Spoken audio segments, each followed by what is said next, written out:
حضرت سیدنا حبیب اجمی رحمتullah تعالیٰ علیہ کے پاس ایک شخص آیا کرتا تھا، صحبت میں بھی بیٹھتا تھا، لیکن کام وہ ٹھیک نہیں کرتا تھا، سود کا دھندا تھا، لمبے چوڑے اس کے مسائل تھے۔ حالانکہ ایک ہی بیٹی تھی، وہ بھی دونوں ٹانگوں سے معذور تھی، دونوں ٹانگوں سے معذور، بڑے حکیم طبیب دکھائے لیکن بچی کو شفا نہیں، شخص بھی اپنے مزاج کے لحاظ سے اچھا نہیں تھا۔ ایک دن سویرے سویرے آیا حضرت حبیب اجمی کے پاس، توجہ ہے آپ دوستوں کی، میری بات غور ہے میری بات پر، کیا سمجھانا چاہ رہا ہوں۔ کہتے سویرے سویرے آیا تو کہنے لگا حضور مجھے توبہ کرا دیں، آج کے بعد نہ جھوٹ بولوں گا، نہ حرام کھاؤں گا، نہ شراب پیوں گا۔ تو کہتے جتنے لوگ بیٹھے تھے کان کھڑے ہو گئے، کہا تجھے کیا ہوا؟ کہنے لگا 11-12 سال کا نوجوان آیا مجھے توبہ کرا گیا، چڑھتی جوانی، 11-12 سال 14-15 سال کا بچہ مجھے توبہ کرا گیا۔ تو کہتے ہم محب حیرت ہوئے کہ اتنا سا بچہ؟ تو کہتے ہیں کسی نیک باپ کا بیٹا تھا، کسی پرہیزگار ماں کا بیٹا تھا، گھر میں تربیت ہوئی۔ اتنے بچے تو خانقاہ بھی نہیں جاتے، اتنے سے بچے تھوڑی کسی ادارے کے فارغ التحصیل ہوتے ہیں، کس مدرسے سے پڑھے ہوتے ہیں؟ کہتے چھوٹی سی عمر۔ تو کہا جناب آپ کو کیسے ملا؟ تو وہ شخص کہنے لگا حضور کل میں گیا بازار، میں نے بغداد کے چوک سے 10 کلو مچھلی بھی خرید لی اور کچھ اور ضرورت کی چیزیں بھی، مہمان آنے تھے، وہ سارا کچھ خرید کے میں جب نکلا تو سامان زیادہ ہو گیا، چوک میں مزدور بیٹھے ہوتے تھے، میں نے کہا بھئی میرے ساتھ فلاں محلے تک سامان پہنچانا ہے۔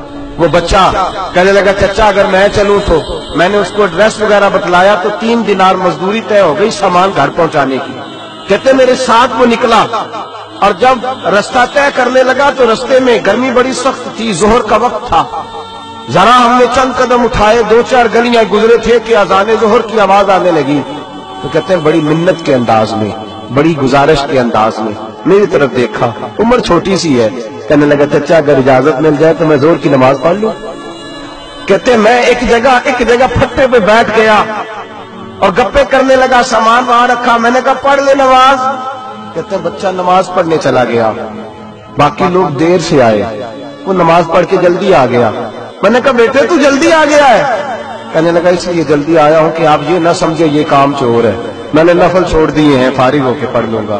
کہتے ہیں سامان اٹھایا، رستے میں گرمی شدت کی تھی، اس کا پسینہ بہنے لگا، میں آگے بڑھا، میں نے کہا بیٹے سامان تھوڑی دیر کے لیے مجھے دے دو، گرمی زیادہ ہے۔ کہنے لگا چچا کسی کا تربیت یافتہ ہو، کسی نے ٹریننگ دی ہے، کہا ماں باپ نے کہا تھا حرام لقمہ گھر نہ لانا، کہا بات کیا ہوئی؟ کہنے لگے میں آپ کو نہیں دے سکتا، اس لیے کہ 3 دینار مزدوری گھر پہنچانے کی طے کی ہے، اگر آپ اٹھائیں گے تو پھر میں پیسے پورے نہیں لوں گا۔ دامان نے توکل کی یہ خوبی ہے کہ اس پر پابند لگے ہوتے پر دھبے نہیں ہوتے، میں پھر مزدوری پوری نہیں لوں گا، پیسے کم لوں گا۔ کہتے ہیں میں محو حیرت ہو گیا، اس جوان کی بات نے میرے سارے وجود تھر تھر کبا ڈالا کہ اس دور میں اس قسم کے لوگ۔ کہتے ہیں گھر لے گیا اس کو، میں سامان رکھا، میں نے کہا تم یہاں ٹھہرو میں 3 دینار مزدوری لاتا ہوں۔ کہتے ہیں پیسے لینے گیا تو بیوی کو بتایا بڑا نیک ہے، بڑا پرہیزگار جوان ہے، کہنے لگی روٹی پکی ہوئی ہے، اسے کہو دوپہر کا کھانا کھا لے۔ کہتے ہیں میں باہر گیا، 3 دینار تھمائے، میں نے کہا بیٹے ایک بات مانو گے؟ تو کہتے ہیں 3 دینار دے کے کہنے لگا اب تو آپ مالک ہو گئے، میں نے نمک کھا لیا ہے، اب تو ہر بات مانوں گا، اصلہ نال جنے کی کریے نسلہ تاک نہیں بھول دے، میں اب ہر بات مانوں گا۔ تو میں نے کہا دوپہر کا کھانا کھا لو۔ کہتے ہیں اس کی گردن جھک گئی ہے اور بڑے دھیمے لہجے میں کہنے لگا میں نہیں کھا سکتا، میں نے روزہ رکھا ہوا ہے، روزہ رکھا ہوا ہے، نفلی روزہ رکھا ہوا ہے۔ کہتے ہیں میں اور پریشان ہوا، میں نے فوری طور پہ سوال کیا کہ اب تو کدھر جائے گا؟ تو کہنے لگا اب میں کہیں نہیں جاؤں گا، میرے 1 دن کا خرچہ میرے ماں باپ نے جو ڈیوٹی لگائی ہے وہ 3 دینار ہے، پورا ہو گیا ہے، اب میں باقی جو وقت بچے گا یا قرآن پاک کی تلاوت کروں گا یا محمد عربی پہ درود و سلام پڑھوں گا، میں اب کوئی اور کام نہیں کروں گا۔ شخص کہنے لگا کہ میں نے کہا افطاری کر لینا، کہنے لگا مجھے مسجد بتا دو، میں جا کے اللہ اللہ کرتا ہوں، مجھے شام کو لے آنا۔ افطاری ہمارے ساتھ اس کی طے ہو گئی، مسجد چلا گیا، مغرب بعد لینے گیا تو کہنے لگا عشاء کے بعد آنا، اب تو میں نے پانی سے افطار کر لیا، کھانا کھانے جاؤں گا تو جماعت رہ جائے گی۔ کہتے ہیں عشاء کے بعد میں لایا، اس کو کھانا کھلایا، رات گہری ہو گئی تو میں نے کہا تو سو نہیں جاتا؟ کہنے لگا کوئی حرج نہیں، کبھی دور مزدوری کرنے نکل جاؤں تو رہ بھی جاتا ہوں، گھر والوں کو پتا ہے۔ کہتے میں نے مسافر خانہ کھولا، یوں سمجھیے ڈرائنگ روم بیٹھک میں نے کھولی، اس کو سلا دیا، میں اور میری بیوی اپنی معذور بیٹی کو روٹی دینے گئے اور ہم نے جا کے اس کو کھانا کھلایا جو ٹانگوں سے معذور تھی، اور ساتھ کہا کہ بیٹی آج بڑا پرہیزگار جوان ہمارا مہمان ہے، آج چڑھتی جوانی اور تقوی کی روشنی اس کے چہرے سے چمکتی ہے، کیا بات ہے، بڑے ہی اچھے گھرانے کا تربیت یافتہ ہے۔ کہتے ہیں بچی کو کھانا کھلا کے لوٹے، اپنے کمرے میں سو گئے، بیٹی اپنے کمرے میں لیٹ گئی، ترس گئے تھے کہ بیٹی قدموں پہ چلے۔ تہجد کا وقت ہوا تو دروازے پہ دستک ہوئی، بڑی بے چینی کے ساتھ اٹھے میاں بیوی، کون ہے؟ بیٹی کی آواز آئی، ابا جی دروازہ جلدی کھولیں۔ کہتے ہیں کلیجے پھٹنے لگے، ذہن بکھرنے لگے، سوچے ہیں کہ وہ 2-1 منٹ ہمارے اوپر پہاڑ بننے لگے، دروازہ کھولا تو وہ بیٹی جس کے لیے ترس گئے تھے کبھی چلے گی، وہ اپنی ٹانگوں پہ کھڑی ہے، کبھی دوڑ کے ادھر جاتی، کبھی دوڑ کے ادھر آتی۔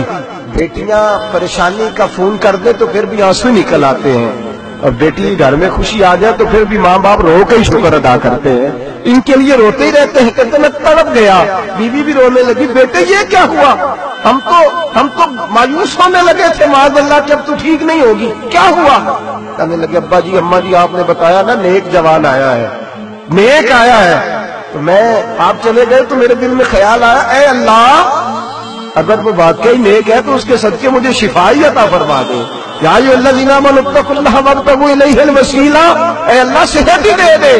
کہتے ابھی میری دعا بھی پوری نہیں ہوئی کہ میرا وجود حرکت کرنے لگا، اور یہ دیکھو میں اٹھ کے کھڑا ہو گئی ہوں۔ کہتے ہم لوگوں نے یہ دیکھا تو بھاگے اس کے کمرے کی جانب، جب دروازے پہ ہاتھ رکھا تو دروازہ کھل گیا، آگے گئے تو پلنگ خالی تھا، ایک رکا چھوڑ گیا ہے۔ کہنے لگا مجھے پتا ہے میری حقیقت کھل گئی ہے، میں نے یہ کرامت کوئی کمپنی کی مشہوری کے لیے نہیں دکھائی کہ لوگ میرے پیچھے بھاگنے لگے، مرید ہونے لگے، طواف کرنے لگے، میں تو اللہ کا بندہ ہوں۔ اگر تمہیں مجھ سے ذرا بھی پیار ہو گیا ہے تو پھر میرے پیچھے نہ بھاگنا، اللہ کی بارگاہ میں جھک جانا، پھر گناہوں سے توبہ کر لینا۔ اس ویڈیو کو شیئر ضرور کریں، ہو سکتا ہے آپ کے ایک شیئر سے یہ بات کسی کے دل میں اتر جائے۔